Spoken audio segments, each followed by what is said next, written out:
Donc avec Mathieu Guénal sur le stand de Fish. Bonjour Mathieu. La première question que j'ai envie de vous poser, c'est que par rapport à l'année dernière, le stand Fish est beaucoup plus grand. Vous avez un bassin de démonstration. Est-ce que ça veut dire que ça marche encore mieux qu'avant? Ça se développe un peu en eau douce. Puis en plus cette année, on a sorti une tête qui est vraiment plus adaptée à l'eau douce, une tête en résine avec un équilibrage de pont et une attache sur le nez, qui donne à l'heure là une combinaison qui est 100% entière, avec l'hameçon texan articulé, plus la tête, ça fait une combinaison 100% entière. Voilà. D'accord, donc ça c'est la nouveauté Fish cette année. Cette année, enfin, la tête plombée. Sur le Black Minnow, il y a cette tête plombée là, en deux tailles. Son nom c'est la tête plombée Shallow. Hein. Shallow, ouais, parce qu'on l'utilise dans des faibles profondeurs. Donc une utilisation plus en rivière ou ça peut être en mer aussi, sur les bordures, dans les zones encombrées, là où le bar se cache dans les algues. Alors quels sont les nouveaux coloris du Black Minnow? Est-ce qu'on peut les voir? Quelques-uns. Avant on avait surtout des coloris pour la mer avec des blancs, des paillettes, des bleus, du vert, et maintenant cette année on sort orange et jaune et un blanc et jaune fluo. Ça c'est vraiment des nouvelles coloris. Un kaki pailleté. Voilà. Et donc le orange fluo on le retrouve dans toute la gamme, dans toutes les tailles. On a étendu aussi dans les petites tailles et dans les grosses tailles plus de couleurs. Voilà.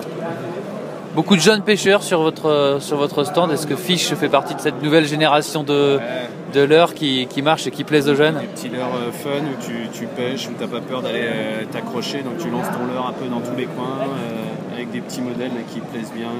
Ça permet de pêcher un peu partout et ça prend du poisson partout. Il y a encore de la réticence des pêcheurs traditionnels en quelque sorte de passer au leurre souple ou pas? Il y en a qui viennent, quand ils voient nager les leurres dans le bassin, là, ça leur rappelle une petite tablette et ils se disent tiens, je pêche au mort manié, mais ça a l'air tellement réaliste, tellement vivant au leurre avec la souplesse et le système d'hameçon articulé que pourquoi pas, donc ils s'y mettent. Il y en a qui passent de la pêche au mort manié ou au vif à des pêches au leurre qui sont un peu plus qui leur semblent intéressantes. Bon, vous avez un leurre, le Black Minnow, qui se développe en plusieurs tailles. Est-ce que Fish va développer d'autres leurres souples également? C'est la question qu'on se pose un peu. On va sortir un petit leurre, mais on le présentera à Nantes, parce que c'est un leurre qui est vraiment pour la mer. Au salon de Nantes, donc. Voilà.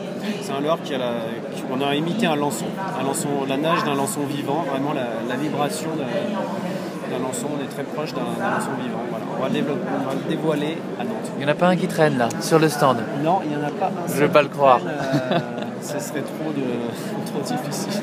Bon, la pêche et les poissons ça se fait jusqu'à Nantes. Aura essayé. On fait une petite animation?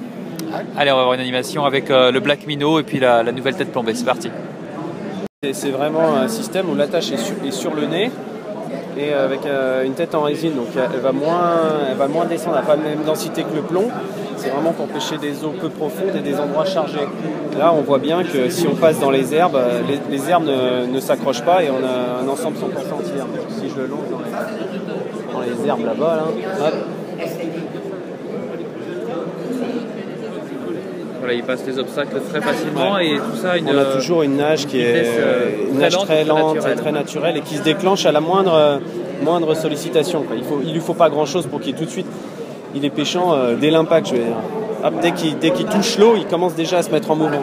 Donc si on voit, je sais pas moi, un trou entre les nénuphars et une zone où on n'irait pas lancer un autre leurre, celui-là on peut vraiment prendre le risque d'aller le lancer, poser sur un nénuphar, tirer juste dans le trou, un trou d'1 mètre entre deux nénuphars, il va tout de suite se mettre en mouvement.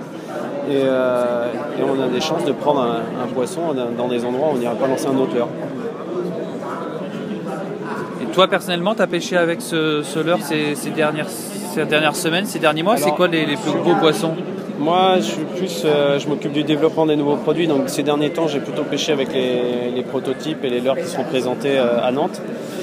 Mais on a toute une équipe de testeurs, et notamment Philippe qui est là sur le stand et qui lui pêche avec en eau douce du côté de Strasbourg. Et depuis donc toute la saison, là, depuis 1 an, il pêche avec.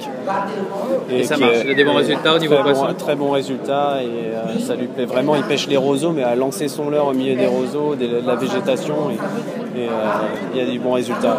Et dans des endroits où finalement les pêcheurs ne peuvent pas trop aller, où le poisson se tient embusqué. Exactement. Merci beaucoup pour cette petite présentation. Merci. Je vous en prie.